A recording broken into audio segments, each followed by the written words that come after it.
Hello, everyone. Welcome to TechSparks 2021. I am Anuj Kanwar, and I'm excited to host this panel on Beyond Borders, what it takes to go global, with some of the smartest minds in the ecosystem. Before we start, I'd like to set a context. 20 years back, it was said to be a dream only for established corporates or IT businesses to go international. However, it is changing. In fact, in the last 5 years, more Indian tech startups have been born global and expanded internationally without any time previously in the history. But it comes with its own challenges: culture, hiring, legal, nuances, to name a few. What if I have to tell you, in some of the Asian countries, you need to even have a bank account before you apply for local licenses? And believe me, we've been facilitating many such requests. One need to establish fresh customer base, research the regulations involved, find trustworthy partners, among other challenges. Before you make that leap, there are numerous questions. When is the right time to expand? How much money you need, time you need to invest, and what countries to expand to? Today, we are here to answer all of this and more to help you navigate international business grounds as seamlessly as possible. With that, let me introduce you to the panel first. We have Siddharth Pai, founding partner of 314 Capital, Mr. KT Chandy, co-head of private tax practice for ENY, which also includes startup vertical, Mr. Venkatraman GS, senior vice president and CFO for Subex.com. We have Ravi Bhushan, founder for Bright Champs. Welcome you all. Let me start with Ravi first. Ravi is a founder for a Delhi-based startup, Bright Champs, which is a young edtech and already has a presence in about 4 countries, and just not leaving any market share on the table. Ravi, tell us what made you take your decision to go international, and what are the biggest challenges you have faced while making this move? Yeah, thank you. Hi, everyone. First of all, thanks, Anuj, for having me here. I think, as you said that, the aspirations of Indian founders are increasing day by day. And, when I thought of starting Bright Champs, day one, we wanted to become a global company. I think the space we wanted to get into, is a very relevant space at a global level, right? Let me quickly give you a quick background in terms of, what Bright Champs do. That will help you understand why exactly we started with a global mindset, right? So Bright Champs started with a vision wherein we said that, there are so many things which are important life skills which are not being taught in schools as part of the curriculum to the kids, right? But, to have a superlative outcome in life, those life skills are very important, right? For example, in today's time, it's very important to be smart around technology because we are living in a world wherein technology is, a central stage of everything, right? But, as part of our conventional curriculum, people don't provide, in most of their schools, most of the conventional setups don't provide a smart, foundation around technology, which is a very, very relevant subject as of now. Similarly, we are living in a capitalistic society, and money is a very important, angle around many things revolve. But still, we don't provide financial literacy sort of, foundation to the kids. And as a result of this gap, what happens that, when these kids grow up and, go in their adulthood, they struggle with a lot of things, right? And they end up, even though they are very talented, they are very hardworking, they are very motivated, they end up having an inferior outcome because they don't know how to deal with money, they don't know how to deal with technology, right? So Bright Champs started with a vision that, can we provide high quality education to K-12 segment across the globe, right? Because most of the subject matters which I'm talking about, like making kids smart in technology, making kids financially literate, giving them international exposure, all these subject matters were of global interest, right? Technology is not a subject which is relevant only to US or India or China, right? This is something which is relevant across the world. So we thought that, if we are getting into this space, we should from day one aspire to become a global company. And that is why we decided that, from day one of starting the Bright Champs, we'll start our operations, in the overseas market, right? It started with a very bold mission. I think, the purpose which we are trying to achieve, if we are able to do a good job in that, there is a very, very significantly big opportunity across the globe, right? And it's very fulfilling as well, because I come across a lot of friends in my network who keep on saying that, Ravi, मुझे भी IT का knowledge होता तो मैं भी life में अच्छा कर जाता, right? Something like that. And things like, there are a lot of smart, friends who are from different high quality, colleges, high quality education background, but they end up saying that, Ravi, if I would have learned how to deal with money, probably I would have ended up in a better outcome in my life. But by the time I realized that, what financial literacy means and, how important it is, the time of compounding is already over. So what I'm trying to say is that, these are the pain points which many parents are going through, and they want their children to not suffer through the same thing. And that is why there is a global opportunity, and tapping on that particular opportunity, we decided to go, global from day one. So, Ravi, you were born global, right? If I have to say that, or born international with that mission. What are the challenges you face, right? It's more than just a payment gateway integration. How a startup like yourself can prepare themselves to go international? Yeah, I think more than payment gateway integration, first of all, there is a significant blockage in mind of people that, starting operations globally, from day one, is a very audacious and, courageous sort of a step, right? So first of all, I'll say that, most of the companies, they get blocked because, majority of the companies which they see around, they start with a local operation and then they aspire to go global, right? So first blockage is the mindset, right?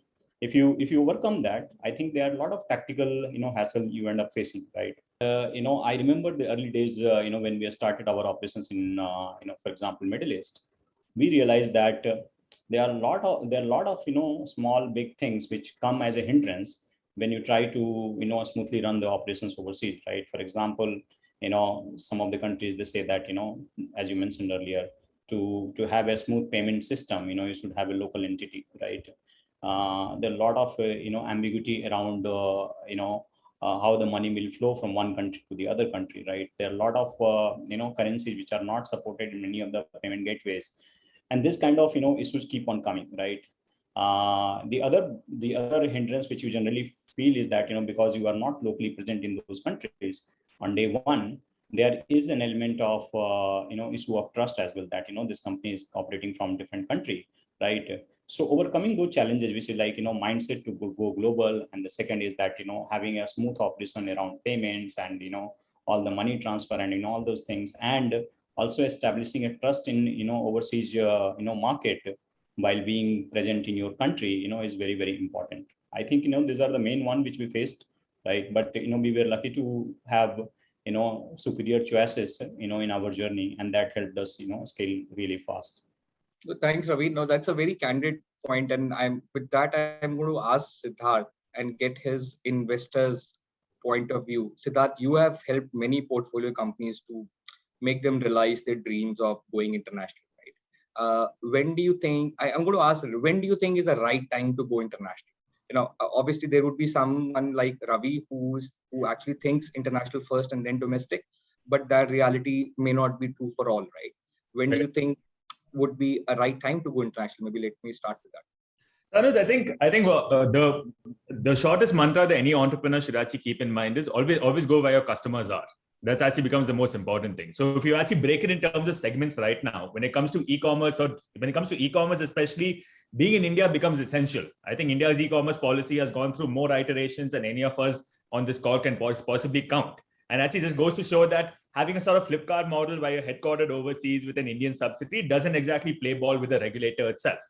Whereas if you contrast this with the SaaS companies, we've seen India's largest SaaS IPO has actually been Freshworks, which went for an IPO, but Freshworks has been a US company for a very long period of time, despite the fact that the entire engineering team and most of the development team, etc., stays in India itself.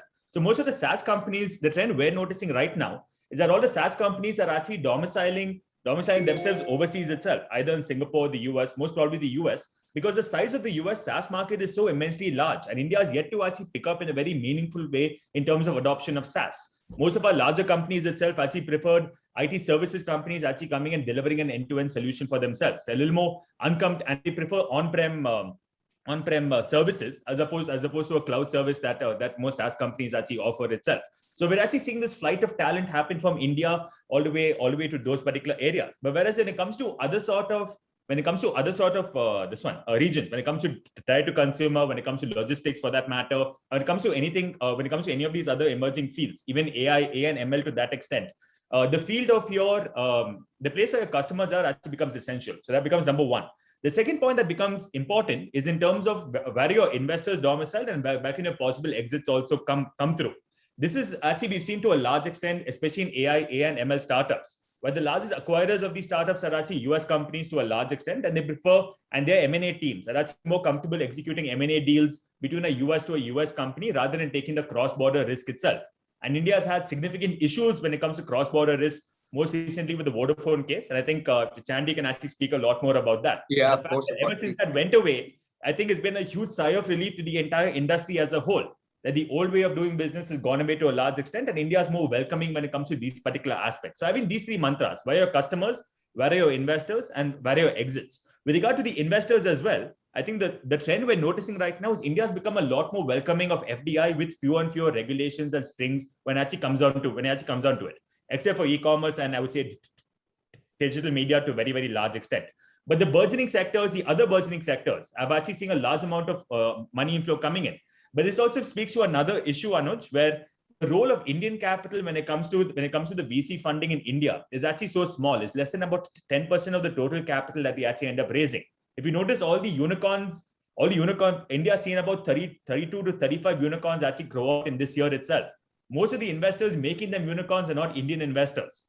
They're actually foreign investors to a large extent. So we're noticing these three trends as actually seeing a sort of reverse brain drain happening again, where our brightest minds are choosing to domicile their companies overseas and maintain India, and India is slowly becoming a land of subsidiary. So this is a trend that we're actually noticing to a large extent. And once you actually answer these three questions, where are your customers, where are your investors, and where will your exit actually happen?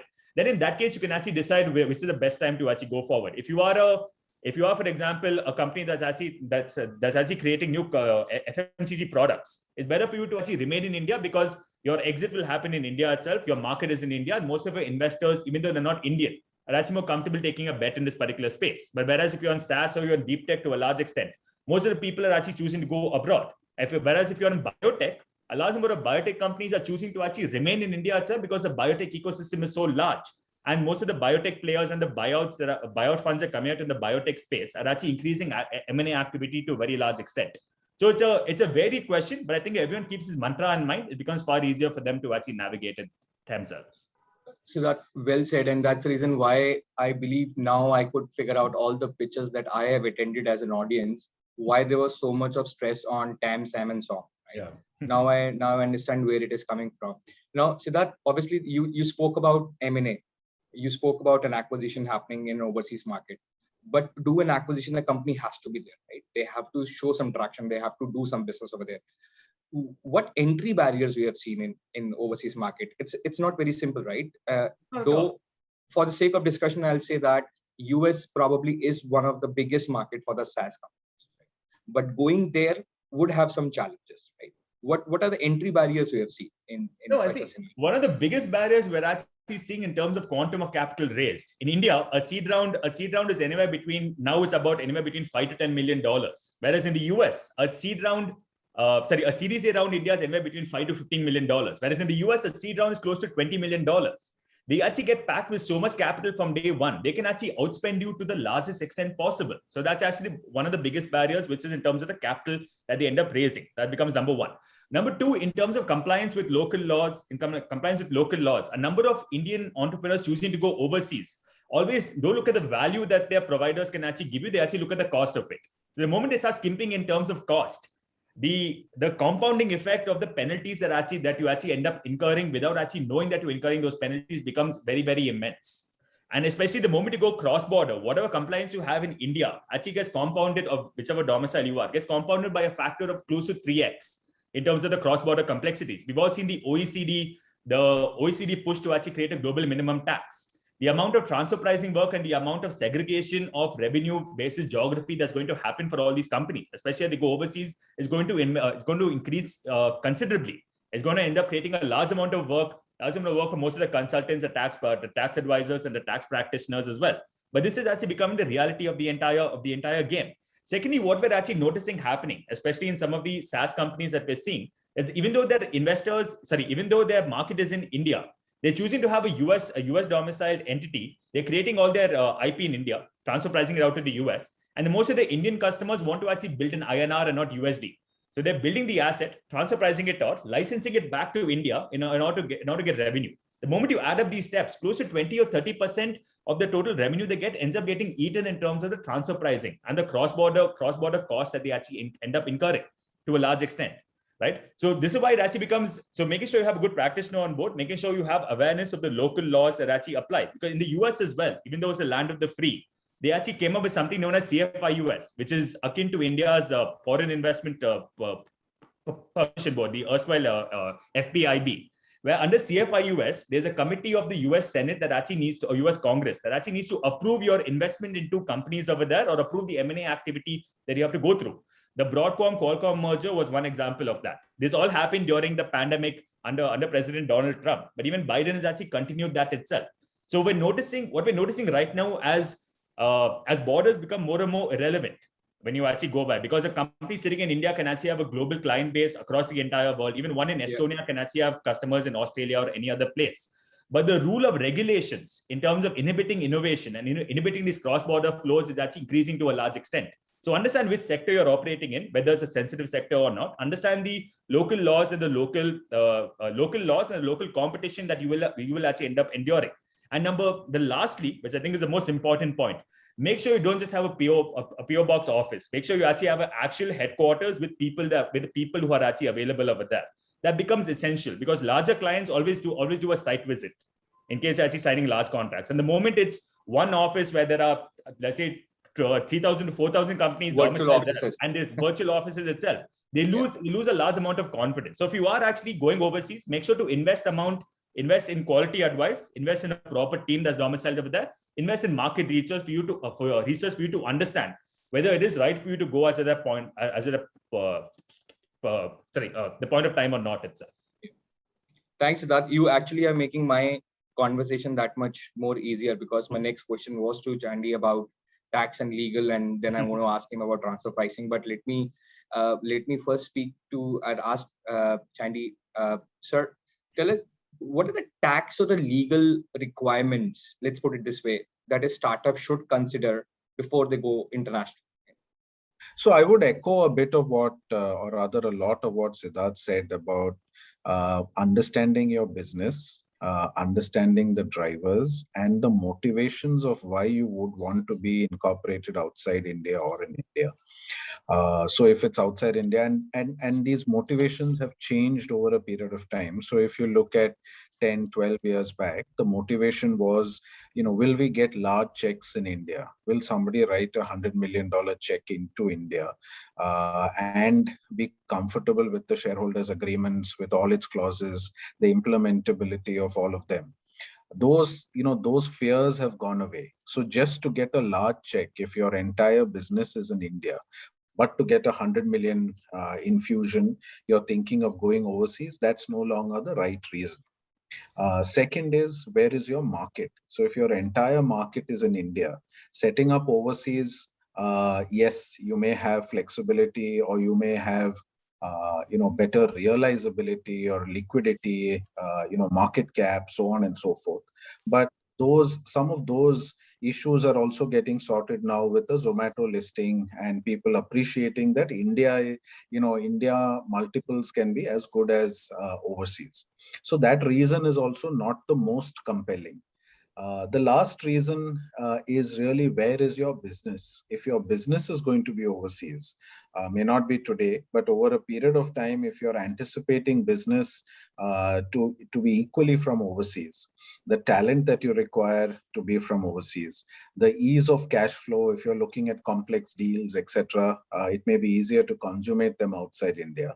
So for those reasons, those are some of the reasons that we are seeing now, clients wanting to externalize, as you call it, getting a cap table outside. So the first point is, externalization. If you look at it from a tax perspective, what does it mean? It means lifting your value from India and moving the cap table outside. So there's a lift and shift.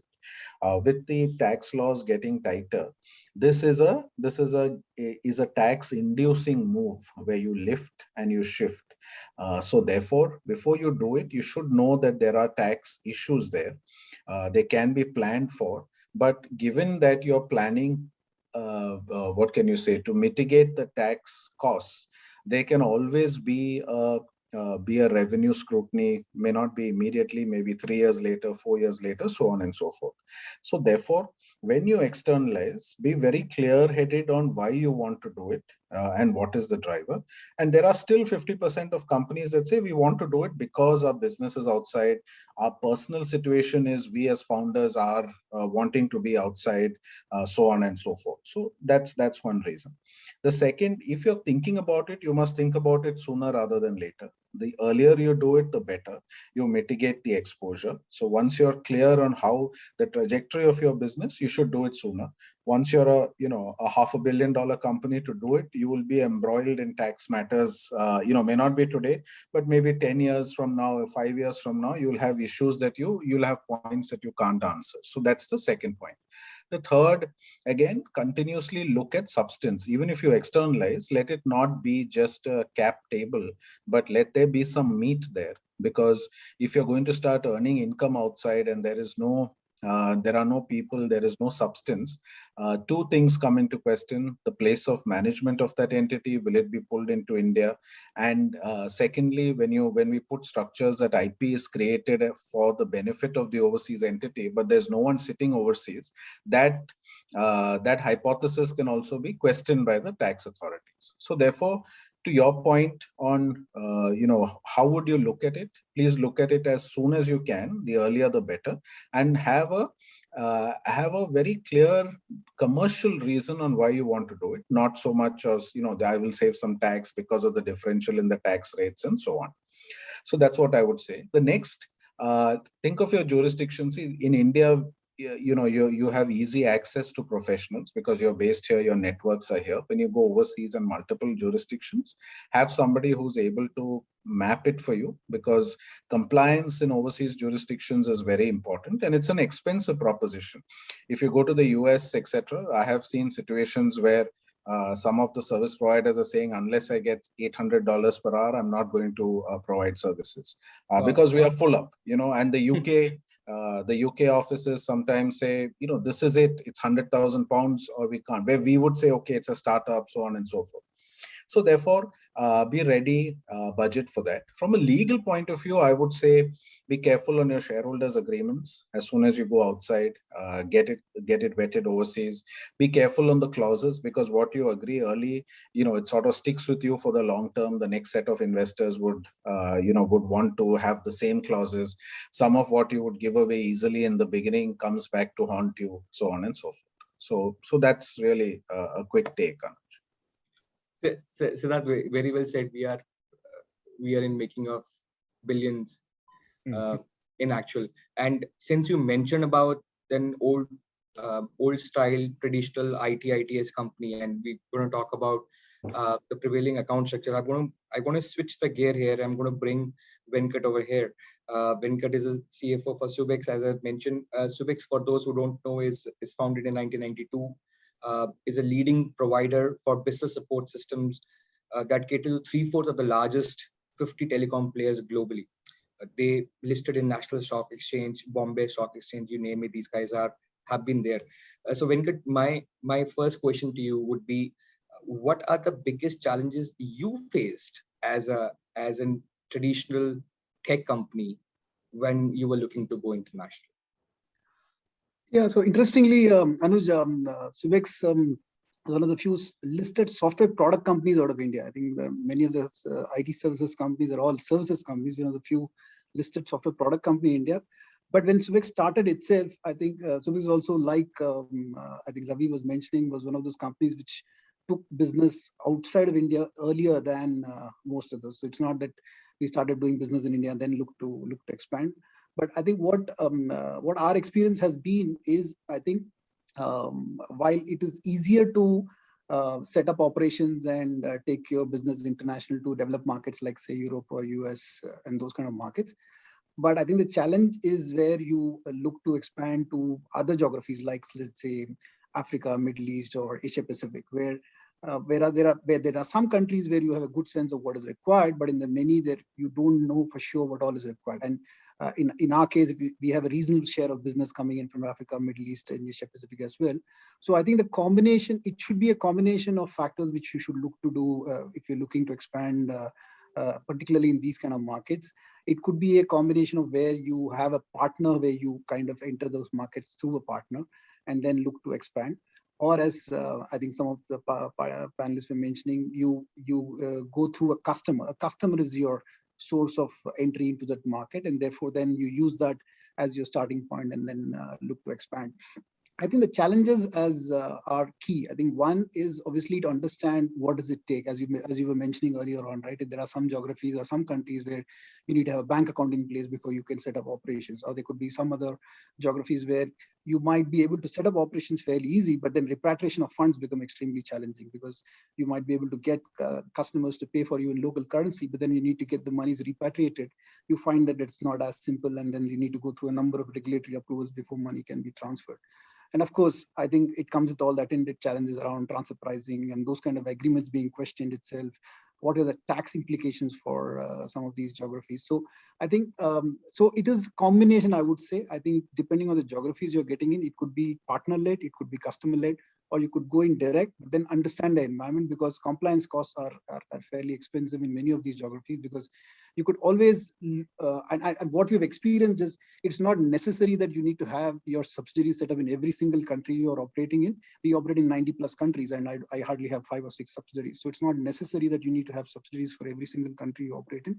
There could be a combination of models you could look to use, where you work with a partner or you go direct, but there could be some additional withholding which you will suffer because you don't have a permanent establishment. But I think that is still a better cost to incur versus trying to set up a large, set up a subsidiary and all that and additional overheads which you will take on. You know, and it comes with own compliances, right? And Venkat, so there's one follow-up question with you on that, is how do you manage those financial compliances in 50 plus countries where you have subsidiaries? And when I say compliances, it also means that how do you fund them? Because most of the time people do talk about having a subsidiary overseas or having an operations overseas. And this is where I'm going to come to Ravi also to understand what he's planning to do. But from your perspective, how do you fund them? Because funding is also very important, right? On one side, you're looking at a startup just raising funds over there, but that may not be true always. Yes, so I think it's very important that when you look to set up subsidiaries, there is also a certain minimum size of business which you look to get from that particular country or a set of countries in that region. Because what has also worked well for us is we have kind of taken an approach where we take a particular country in a region and then support multiple countries within that region from that subsidiary. So therefore, there is enough revenues flowing through into that subsidiary, which will help you fund operations and other relevant costs which are required to manage in that particular subsidiary. So that's one way of solving the funding problem. Of course, then you need to have good transfer pricing mechanism in place, because anyway, if your IP is residing in India and you have this subsidiary outside, you have a good transfer pricing mechanism in place where you're able to move funds reasonably quickly between these two entities for operations not to suffer. Compliance costs are there. I think if you're looking to have operations in multi-geography or multi-countries in different geographies, you need to be able to set aside some costs for compliances, because non-compliances can be far more expensive. So it is important to have a good compliance framework in place, and also pick your battles, right? I think in all of these countries, if you look at, there are few ones which are extremely important. You need to be compliant with your local labor-related regulations. You need to be compliant with all the tax-related requirements. So pick your top 5, top 10 compliances in the geographies where you have subsidiaries. Focus on them and get them get on top of it, and have a framework which will give you those alerts and visibility of where we are with these compliances on a regular basis. Because it cannot be an annual exercise where you go and say, okay, end of the year, I'll try and do a compliance. It has to be an ongoing process where you keep running it on a quarterly basis. Given that we are listed, we anyway will have to do something like that, because I can't provide assurance to the board saying that I'm compliant with all local laws and regulations without having a framework in place. So it's also important to have some investments made to have that kind of a framework which will support you providing assurance and visibility to the relevant stakeholders. No, very rightly said, right? One A cannot be cost center outside. It has to be profit center. So you need to know how to invoice, where to invoice and collect the money. And obviously what Chandy was also referring to, the compliance, it's very forgiving. It's not very forgiving there. So you need to be compliant right from day zero, not even day one. But I'm going to just go to Ravi for one thing. And this is very interesting thing that you brought up. Siddharth also mentioned about the corporate structure. And I would definitely would want to have some view from Mr. Chandy also on this. So Ravi, what kind of an corporate structure you thought about or you have in mind when you're looking to scale international? Is it on the same way wherever you go, have subsidiaries, look at doing local invoicing, or do you have another strategy in mind? Yeah, as Venkat said, Anuj, building a global business has its own challenges, and of course, you can go with the subsidiary in all the countries, but that's going to backbite you on many parameters. So my approach is that, we take a region view, which is like, we are present in Middle East, Southeast Asia region, US and Canada, right? And, if these are strategic long-term regions in which the company wants to grow and, penetrate further, then can I have a hub or a main node? Regional treasury center, probably in Parlay. So at least there is one subsidiary in one of the, in each of these region, which basically makes your life easy in terms of, managing all the other adjacent countries from that, central node, right? That's one. Second is, is also about the fact that, how long term you are thinking about that particular country, right? There could be a specific country wherein you are, if you feel that, down the line my 50% of the revenue is going to come from this country, then of course I'll treat that country in a different way, right? I would love to have a subsidiary and deeper local presence and everything, right? So it depends upon what's the business outlook in the long term from different geographies. I go with the approach that if it's a necessary evil, then only I will sort of do it. Otherwise, to the extent if I can not have it, right, it's better, because we are a startup and we are not in the business of opening subsidiary rather than providing education to kids, right? So what I'm trying to say is that like for example, we have 3 main regions as of now, and we have a global hub, and we have the one subsidiary in each of these regions. And I think that's the fine balance in terms of how many subsidiary versus effective management of different regions, right?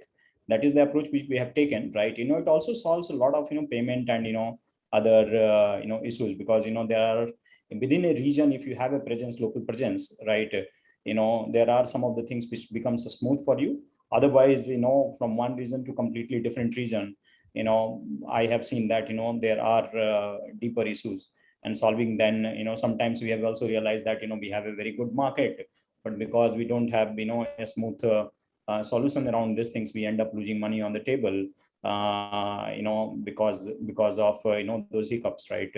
But so far what we have seen is that we have taken an approach wherein it should be as minimum as possible, and if we see some region as a strategic region, then we open a subsidiary, at least one in that region. No, thank you. And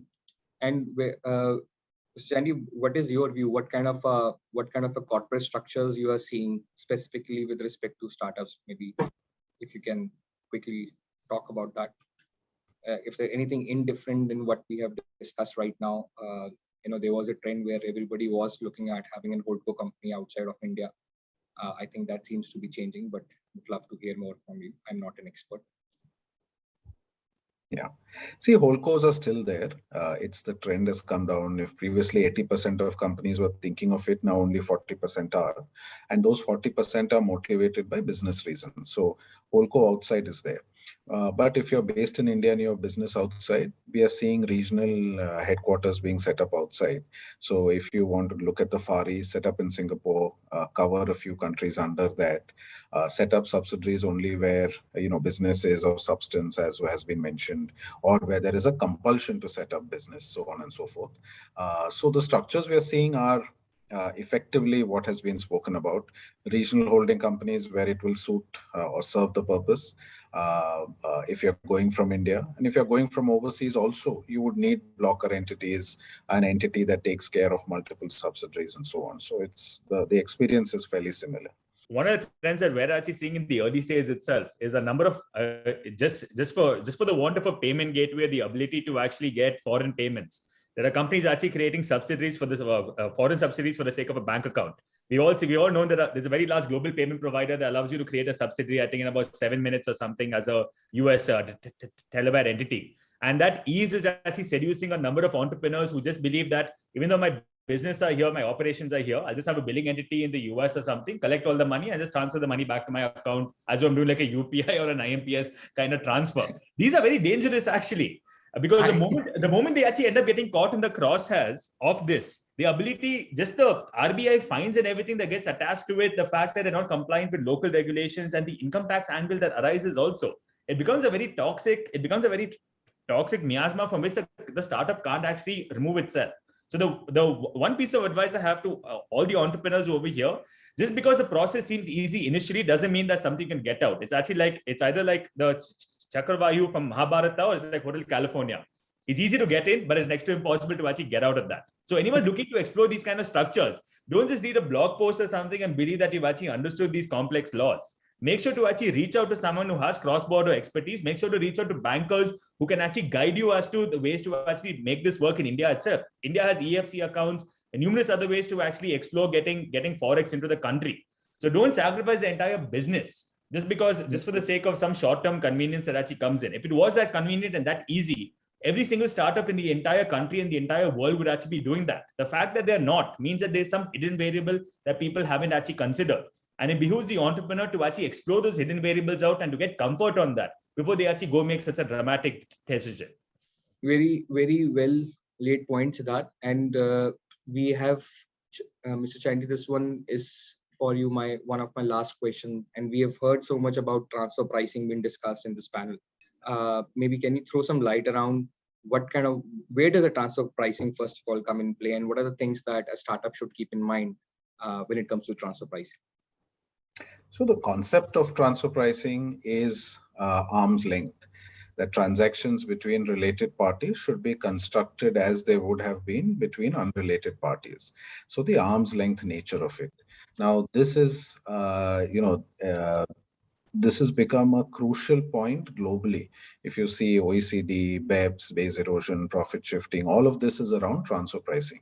So so what does it try to do? It tries to allocate revenues and profits to locations that actually undertake the functions, not just have the boxes and arrows. Historically we used to have boxes and arrows and say IP is here, so 100% or 80% is there. So transfer pricing is now looking at substance as well. Who's there, how many people, what's happening, the functional test, the risk allocation, so on and so forth.